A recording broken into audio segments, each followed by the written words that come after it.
Happy Friday, everybody, and welcome on into the FanDuel Fantasy Q&A, where today we are getting you set for a Friday slate, which is a nice little send-off. We got a 3-day weekend coming up, and you're probably jazzed up for the weekend to begin with, but then you also get a slate that involves Yu Darvish, Carlos Carrasco, Jack Flaherty. That's not a bad way to kick things off. My name is Jim Sonis. I am a senior writer and analyst for numberFire.com, here to answer your questions for the next 25 minutes about Friday night's MLB DFS slate. We can talk whatever you want to discuss for today. It's a 9-game slate starting at 7:10 p.m. We can talk pitchers. We can talk stacks. We can talk one-offs, value plays, whatever you want to talk about, process overall for MLB DFS, we can talk about it today. So wherever you are watching, if you're watching on YouTube, Periscope, Twitch, Facebook, doesn't matter, get those questions in and we'll answer them live here on the air for today. As always, a reminder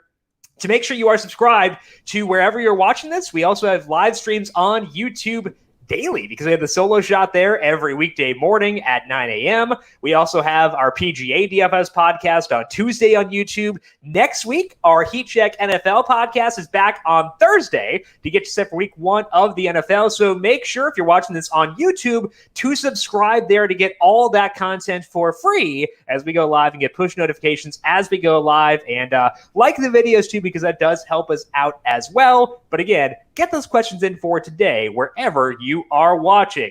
Jesus says, hitting weather tonight, girls and boys. Yeah, there's some nice temperatures across the slate here. I'm going to refresh this because I forgot to do so before the stream. So we're going to refresh this now. But there are some good temperatures across the slate for today, and we will certainly always take that. I forgot to put my heat chart too, so it's clearly Friday for me as well. But lots of good temperatures across the board here for today. All right, question from Sunny over on YouTube as I slowly pull up the other stream. It's Friday for me too, so clearly I'm forgetting. I always knew that I would forget to pull up some sort of tab when we were doing this for one of these streams. It happened to be today and happened to be the heat chart. Okay, so let's go over here and check out the top stacks for today via Sunny. My favorite ones actually both come from the same game. It's between the Mets and the Phillies because Rick Porcello allows a lot of balls in play, 20% strikeout rate for him over his past 4 starts, 2% walk rate, and a lot of those balls in play are hard hits. So I like the Phillies there, and I like the Mets because Jake Arrieta doesn't seem fully right. He has not been using his slider as much as past 2 starts. That was kind of a key indicator last year that Arrieta was in some sort of a funk, and we're seeing that to a certain extent again this year. So I'm a little bit worried about Jake Arrieta. That means we should stack the New York Mets. So the Mets are up there. The Phillies are up there. There's no Bryce Harper for Philly today, and that does downgrade their entire offense. But I do still like Philadelphia. The other stack I'm keying in on is the Chicago White Sox against Brady Singer. Singer not getting a ton of strikeouts. He's allowing a lot of hard contact. He does get ground balls, which is good. But the White Sox offense is pretty scary. So I would say White Sox, Phillies, and Mets for today. Question from Facebook from Robert. Best pitchers for tonight. Number 1 for me is, okay, so it's a flow chart. Is Yu Darvish pitching? If yes, Yu Darvish is my number 1 pitcher. If no, I'm going to go somewhere else. But if Yu Darvish is pitching tonight, Yu Darvish is my number 1 pitcher. That's just always going to be the case. Jack Flaherty, I would say, is number 3 for me. Carlos Carrasco is number 2. If you want a pitcher who is lower salaried, I like Corbin Burns, $7,600 facing Cleveland. He's been awesome his past 3 starts since rejoining the rotation. So I would say Yu 1, Carrasco 2, Flaherty 3, Burns 4 for me for tonight. Chip also asked for the top 2 pitchers, so Darvish and Carrasco for just going with 2. Periscope from Dave. What are your thoughts on the White Sox pitcher Dane Dunning? Okay, I think that he has great glasses, so I think that's definitely a good thing. Dunning, a small sample so far, but he's looked good.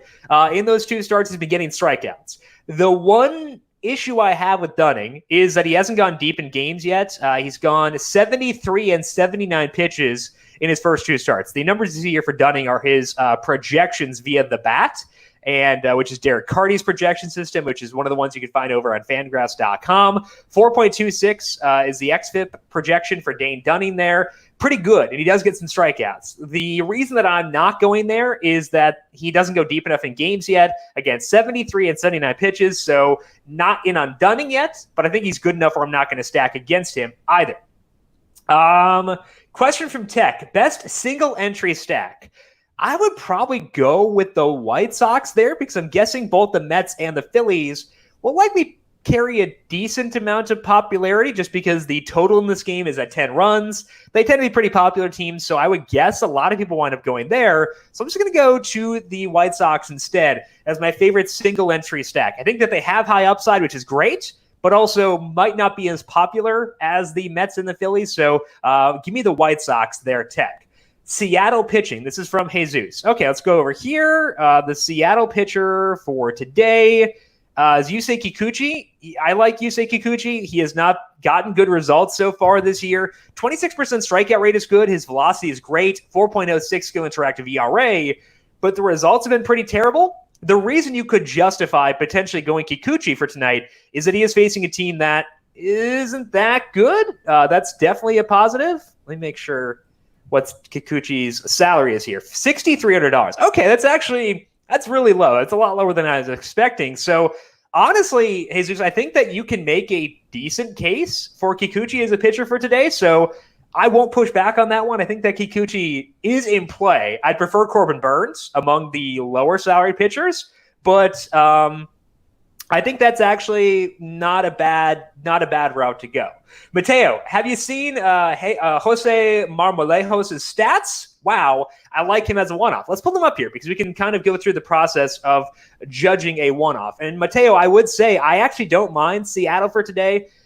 They are facing Kyle Cody, and Cody is getting stretched out. And we don't really know a lot about him because he's missed a lot of time due to injury, missed most of 2018, all of 2019 with Tommy John surgery. So we don't know a lot about him, and that does keep his stats suppressed. So you can justify stacking against him. So in general, Mateo, I would say the Mariners are in play. Marmolejos specifically. Okay, so last year in AAA for the Nationals, 16 dingers, 21% strikeout rate, 230 isolated slugging. What was the fly ball rate from Marmolejos? It was 31%. It's a little bit lower of a fly ball rate than you would like, but like you said, he's been doing really well this year. Hasn't been striking out too much, seems to be pretty in tune at the plate. Let's see if the lineup is out yet for the Mariners for today. I think in general, Marmolejos is in play. I think that, I think the stats line up well enough where I could justify going there. And like I said, I don't mind the Seattle stack. It sounds like Jesus is on them as well. So, Mateo, I think that's not a bad option. So I think that between Kikuchi and between Marmolejos, we can definitely talk ourselves into this one. Marmolejos, $2,800. That's not too bad. I can get on board with that for sure. Kyle Lewis is also striking out a lot less recently. That was my one concern with Lewis initially when he was crazy hot, was he was striking out a lot. He's cut down on that quite a bit. So I would say Seattle is an option. I wish they were a little bit cheaper, but they will work. JP Crawford is also $2,800. I can get behind that too. Julius on Facebook, who is the best tournament pitcher? I think it depends on what you're looking for. I still say Yu Darvish there. I know that Yu Darvish is going to be popular, but hopefully the salary on Darvish will scare people away. People don't tend to want to pay a lot for pitcher, especially when they have other options who are a little bit cheaper. And we also have Carrasco in an ideal matchup. So that should make it where Darvish is not prohibitively popular. And I kind of think that I'm okay with just letting it ride there. Personally, I don't tend to care as much about popularity in tournaments when it comes to pitchers as others do because I'm just going to trust the process. I am very inclined to pay up a pitcher. So Yu Darvish for me is the number one tournament pitcher for tonight. If you're looking for someone who will not be on a lot of teams, I think that is Corbin Burns. I would guess people don't go his way because Burns isn't really that much of a known entity. He's got 4 starts this year. He was briefly in the bullpen, facing Cleveland, who has a good offense in general. Not great so far this year, but I think that that should keep people away from Burns. So if you're looking for someone under the radar, I would say Burns is your option. Eric is asking, what are the stats for the LA Angels Baseball League? If you're talking about the park, maybe, if you're looking for park factors for the Angels, the Angels are they're at home today. They're about a league average park. The parks overall today, though, do skew pitcher friendly. So a league average park is better for today than it usually would be. So it's actually not a terrible slate not a terrible park for hitting for tonight. Let's see what the temperature is in Los Angeles, 82 degrees. So yeah, I think that's actually not a bad place for offense for tonight. The problem is I like both the pitchers. I don't want to necessarily use them, but I think they're both talented. So it's a decent park for hitting tonight. Just don't want to go there because the pitchers are so good. Julius, who is a sneaky pitcher for tonight. Okay, so Julius, you'd asked that before. I didn't see it until now, but did talk about that with Corbin Burns. So hopefully that answers your question there. If you have more questions about Burns, hit me up and I will happily go through more there. Cliff, Justice Sheffield will be my main play for tonight. Is Justice Sheffield starting over Kikuchi? Let's open up Kikuchi here and see what's going on with him. Looks like it's Kikuchi starting, so I guess I'm not sure why Sheffield would be the play there. If you want to explain that more, Cliff, let me know. Question from Periscope from Dave. Favorite White Sox bat for tonight? That is Edwin Encarnacion, because Yasmani Grandal is not in the lineup. They're usually like the two dudes I turn to first when stacking the White Sox. So Encarnacion is definitely going to be near the top of that list. I would put Yoan Moncada number 2. There have been some stories recently about Moncada having troubles recovering from COVID, which, stinks because he's a young guy, super fit. You would hope that things wouldn't be too bad, but it sounds like he is actually struggling to try to get his strength back. And that's why you can look at his stats and see 99 WRC plus, not the best results against righties this year. Still, though, making good contact, putting the ball in the air. And we know that Moncada can have a lot of single game upside. So it's between Encarnacion and Moncada for me with the White Sox. I would probably, I think I'd probably lean towards, Encarnacion just because Moncada hasn't been able to steal any bases yet so far this year. So I'll go Encarnacion number 1 within that White Sox stack. Jesus says, I like saying, I missed a couple. Oh, okay, sorry, I'm way behind on YouTube. From King Paid, thoughts on Zack Davies. Okay, Zack Davies. His strikeout rate is up so far this year. It's up to 23%. He's been going with more sinkers instead of cutters, but that seems like it's kind of just in there. So the numbers here on Zack Davies are from his full season. 23% strikeout rate. That's up from where it was last year. He's still limiting hard contact. He's not walking a lot of guys. The issue that I have with Davies is that he's facing a really good team in the Oakland Athletics. That's why I'm not going to go there personally. However, you can make a case for Davies because I've mentioned the strikeout rate is up. The A's will strike out despite the fact they're very good, and this is a tremendous park for pitching. The temperature there, 62 degrees for today. So you can make a case for Davies. He's not a pitcher I'm going to use, but I don't think he's totally off the radar either. Alvin, favorite Mets bats. Let's take a look at the Mets lineup here, because I'm pretty sure that J.D. Davis wound up in a fun spot. Yeah, J.D. Davis is batting 3rd. I want to favor lefties against Rick Porcello. However, if I'm trying to get to Yu Darvish, it's really convenient to have J.D. Davis there at $2,700. So my mindset, Alvin, is that I need to get Yu Darvish in there. And as a result of that, I'm going to wind up favoring those lower salaried Mets. That's J.D. Davis. That is Brandon Nimmo. And that is, I think McNeil is batting 6th, I believe, for tonight. No, he's batting 7th. Still going to put him in there despite that. So we're going to go with the 2 lefties and go with J.D. Davis. Once I do this and plug in those 3 guys, I have the salary flexibility to go Michael Conforto. So I think that if I'm building a Mets stack, this is going to be my default for the Mets: Nimmo, Conforto, Davis, and McNeil. I do think that if you can afford Dominic Smith, Robinson Cano, those guys are obviously very good plays. But I think that that's where I'm going to be going personally. Okay, Cliff says, Sheffield was slated to start last night when he made the line. Didn't see that change. Too many poor pitchers going tonight to make high-salaried pitchers. Mid-range guys are going to be my target. Okay, yeah, so that makes sense, Cliff, for sure. I think if you're looking for a mid-range guy, I would go with Corbin Burns. I think that he's, again, $7,600, good pitcher. Not the best matchup by any means, but I think that he'd be my favorite guy there. So if you want to save some salary pitcher, Corbin Burns would be my preference there. David says, fantasy draft is no more. Yeah, I mean, it stinks to see other companies go down. You always want competition within the industry, so definitely stinks to see that. And hopefully, they are taken well care of by Monkey Knife Fight. Jesus says, I like St. Louis for today. Okay, so the Cardinals are are facing Yu Darvish. I don't like the Cardinals at all. I love Yu Darvish. His ERA this year is 1.47, 2.92 skill interactive ERA in his past 4 starts. He's been throwing his slider more. I want no part of any Cardinals. Give me Yu Darvish. Winds blowing out at Wrigley doesn't concern you with Darvish. When I looked this morning, it was more of a crosswind, and it's still kind of a crosswind. You see right here, I know that it's being listed as being out to right, but it's basically a crosswind. So no, it doesn't concern me too much. It also doesn't concern bookmakers too much because the total in this game is still 8.0.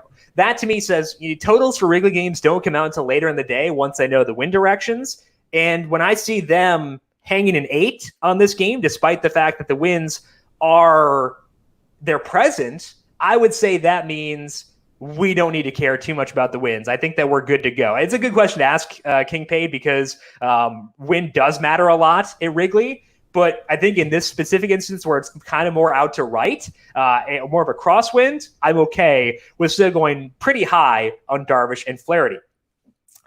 David, how about Heaney last night? Awesome. Yeah, the number 2 pitcher of last night was Andrew Heaney against the Padres. $8,500. He gets strikeouts. Like that's kind of what you want to look for. You want to look for pitchers who can strikeouts. Andrew Heaney did that. Clayton Kershaw did that. That's why when I'm talking about if I can only have one number when trying to pick a pitcher, I want to know their strikeout rate. And that's a big part of that. So that's how you can find guys like Heaney. And I think it was pretty logical that he was a good play for last night. Cliff, McNeil in utility, Davis at third. Davis is an outfielder on FanDuel. I'm not sure what he may be elsewhere, but JD Davis is an outfielder on FanDuel, so you can actually afford to use both of them at the same time. I do like as well that the Mets pair pretty well with the White Sox because you could put Yoan Moncada at third base. You can put Encarnacion at first. You could put Tim Anderson at shortstop, and then maybe plug in one of the outfielders if you want. But I think the Mets and the White Sox stacks mesh well together based on the positions I want to target. You could put Cano at second base if you wanted to, but I think they mesh pretty well, which is a valuable thing for me. Ron Trek is asking for a third base cash game play for tonight. So this is the situation where I probably would not go McNeil because McNeil's batting 7th, and in cash games, I want to drift higher in the order because the higher in the order they are, the more plate appearances a player gets. And McNeil batting 7th adds in a bit more risk. That is a difference for me between cash games and tournaments. I want to be higher in the order for cash games, whereas for tournaments, I'm okay using a guy batting 7th like Jeff McNeil. But Yoan Moncada is $3,200. He's probably, let me find the White Sox lineup here, assuming that it is out. Make sure he is batting at a high spot in the order. He's batting 2nd. I know that Moncada, again, we were talking about the performance not being there as a result of him potentially not being back to full strength yet after dealing with COVID. However, he's still going to be a good cash game play at third base. Let's say you need to spend a little bit less at third base. You want to go lower than Moncada. Let's scroll down here. I don't want to use Longoria or Escobar because that park is terrible, and it's also really cool there tonight, so don't want to go there. The White Sox are pitching Dane Dunning. Again, I don't really want to target Dane Dunning, so Michael Franco is not super appealing to me either. Isaiah Kiner-Falefa is facing Yu Darvish. Not Yu Darvish. He's facing Yusei Kikuchi. That's not super enticing. Edmonds facing is squaring off with Yu Darvish. Alec Boehm, I think, is batting 6th today for Philadelphia. It was either 6th or 7th. It was one of the two. He's batting 7th. So I would say Yoan Moncada is my number 1 third baseman for cash games for tonight. However, if you need to spend a little bit less in order to get up to Yu Darvish, I would say Boehm and McNeil are in play. Again, I don't want to go that deep in the order for a cash game player, but I think in this situation, with the way things break on the slate, it may actually wind up being the optimal to drop down a little bit lower, get exposure to offenses that we want to use while still dropping down a bit in the order. So I think that it's a different situation for tonight. Robert on Facebook, best stack for tonight. I am going to stick with the Mets. I think that because Bryce Harper is not in the lineup for Philadelphia, that is going to lower me on the Phillies a little bit and give the White Sox a slight edge. I also think the White Sox are helpful because they actually have value. We have Davis, we have Nimmo, we have McNeil. All of those guys are lower salary hitters. So that helps me as well, especially in the slate where I want to get to Darvish. So number one stack for me tonight will be the Mets. Cliff, I know he's an outfielder, made a mistake there with a utility. Diehard Mets fan, and FanDuel is behind. Davis hasn't played anywhere other than DH or third base since the second week. I think it's because McNeil is a third baseman. A lot of times, Cliff, what they'll do, at least I don't know what their thought process is, but like anecdotally, they will put a player at a position where they're not overlapping with a teammate because then you're not occupying the same spot. So basically what they're doing is allowing you to use both Davis and McNeil together more often. If I had to guess, that'd probably be what it was. So you're right. You know, it's been a while since we've seen J.D. Davis in the outfield. He's a good third baseman. Like, dude has a cannon of an arm. But I think that's probably why they're doing it that way. Vic, got to get Jason Hayward in the lineup for tonight. I don't really want to go Jason Hayward. I know he's batting fifth. I know that that's definitely enticing, but Jack Flaherty's good. Jack Flaherty, we haven't really gotten to see full strength Jack Flaherty yet because he had the COVID layoff. He was ramping his pitch counts up, but he went 41 and then 63 and then 84, I believe, pitches his last time out, which means Jack Flaherty on a full leash. His strikeout rate is lower this year at 23.3%, but still a 14.4% swinging strike rate. So the strikeouts will come for Jack Flaherty. Jason Hayward's a good hitter. I've used Jason Hayward a lot so far this year, and he's batting fifth. But because Jack Flaherty is as good as he is, I am okay not going there with Jason Hayward for tonight. Cliff, okay. There was a full game stack in Kershaw winner. I'm a heavy Chicago White Sox stack, and being a Mets fan, it is hard to do. But money is money, and I want to go full game Philly and Mets stack. If not, who is my cheap one-off? So, yeah, you can kind of – so, Cliff, the other way you can view this is it's an emotional hedge.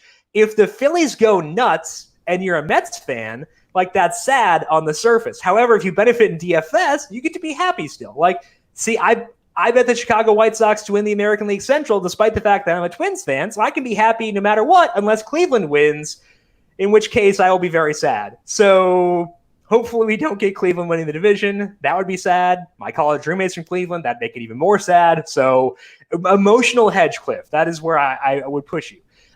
Who is my cheap one-off for today? So I would kind of go with McNeil. I think that Bohm at third base is another potentially good one-off. Encarnacion is not like super cheap, but he's kind of cheap, kind of low salaried. So I would say those are the main boxes I would want to check for today for the lower salaried hitters. Let's see if there's anyone else. I think the Mariners are a place you could turn to once their lineup is out. Try to see if you can pluck some value there because I don't mind going at them. AJ Pollock, Jock Peterson, Chris Taylor within the Dodgers lineup. So the main values for tonight around $2,600 or $2,700, $28 for Encarnacion. So I'm going to be living in that range rather than going with we had Edward Olivares at minimum salary last night. That was awesome. Not sure we'll get that for tonight as far as guys I really want to use. Alvin, if not worried about salary, where does the Dodgers stack rank for you? King Paid is also actually the exact same thing. So if I were not considering salary, if I just got to, if you're going with Corbin Burns or you want to go Carrasco at 93, you can stack the Dodgers with Carrasco too. So if I am omitting you, Darvish, which is very tough for me mentally to do, pushing aside my heartthrob, you, Darvish, I would say the Dodgers are probably, I would still go Mets and White Sox. I might go with the Dodgers third above the Phillies. I'm just sad that Bryce Harper's not in there. So I'll put the Dodgers third if I'm not considering salary. I do still like the Mets a lot because, again, I don't think Arrieta just doesn't look right now. And I think that that's a reason why I'm pretty willing to stack the Mets. And I do like the White Sox a lot too, especially if you can afford them. So I'll go Mets, White Sox, Dodgers, Phillies if I'm not considering salary. Cubs fan, do you think Burns is a viable option? Very much so, yes. He is my favorite pitcher below $9,000 for today. Quick ones here. Quick one from Twitch for Ghost Blazer. Favorite home run call? I want to go with a Mets lefty. I probably should just go Conforto because he is a cover boy for this stream for today. I want to lean Conforto. I could go just dongs JD Davis because, all he does is hit dingers. But because he's a righty facing Arrieta, I'll go a little bit lower on him. So we're going to go Michael Conforto for the homer call of the day. Mike, best stack for the late picks. Have not looked at the late slate yet. It would force me to go to a bad park, so I have not looked at it yet. Among the ones there, probably the Dodgers, the best stack. Aaron says, no Edwin Encarnacion. Did Encarnacion get scratched? That's sad. I hope not. And Cano said, King Paid says Cano. I think that's a good pick as well. So that is all the time that we have for today. Good questions today from all of you as always, and I appreciate you tuning in. We are back next week, but not on Monday. Monday is Labor Day. Cal and I are off, so no streams on Monday. Back again on Tuesday. We have the solo shot in the morning. We have the PGA podcast at 10 a.m. on Tuesday, and then back here again at 3:30 p.m. A waiver wire Q&A to get you set for fantasy football. JJ Zacharyson and I. That is, or with JJ Zacharyson and me. Proper grammar. That's at 3:30 p.m. We will have the MLB stream immediately after at 4 p.m. All right here on the FanDuel YouTube and Twitch and Facebook pages. So make sure you are subscribed wherever you're watching this. And also, if you like the video on YouTube as well, because it does help us out plenty as well. Big thank you to Calvin Theobald, our video producer, for on the video side of things here today. Thank you, Cal, as always. And thank you to everyone for tuning in. I hope you all have fantastic Labor Day weekends. Enjoy some time off. Make sure you rest up a little bit. We'll talk to you again next week for the first week of NFL and MLB overlap. It's going to be crazy. Going to be fun. Going to be crazy fun. We'll talk to you then. This has been the FanDuel Fantasy Q&A.